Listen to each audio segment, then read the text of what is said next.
अस्सलामुअलैकुम प्यारे दोस्तों, एक दफ़ा का ज़िक्र है। एक बूढ़ी खातून ने रेडियो स्टेशन में फ़ोन किया कि वो कई दिनों से भूखी है और कई दिनों से सिर्फ सूखी रोटी और पानी पर गुजारा कर रही है, और कहा कि अल्लाह की राह में उसे कुछ खाने के लिए दिया जाए। एक मुनकर खुदा भी सुन रहा था और उसको एक मजाक की आदत सूझी।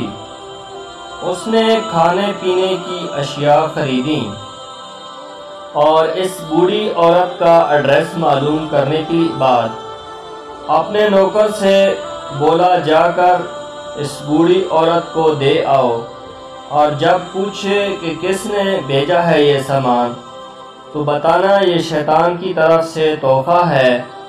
वो बूढ़ी औरत इतने ज़्यादा खाने का सामान देखकर बहुत ज़्यादा खुश हुई और जल्दी जल्दी अपने घर के कोने में रखने लग गई।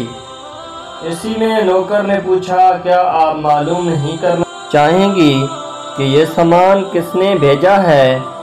वो बूढ़ी औरत ये सुनकर बहुत ही हैरत अंगेज़ जवाब दिया उस नौकर को कि मुझे इसकी कोई परवाह नहीं कि किसने भेजा है, मगर इतना मालूम है कि जब मेरे रब का हुक्म आता है तो शैतान भी हुक्म की तामील करता है। ये सुनकर वो नौकर बहुत ही हैरान और परेशान हुआ।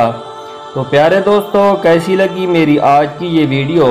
इसी तरह अच्छी वीडियोस देखने के लिए मेरे चैनल को सब्सक्राइब कर दें और वीडियो को लाइक और शेयर कर दें। प्यारे दोस्तों, अल्लाह हाफिज़, मेहरबानी, शुक्रिया।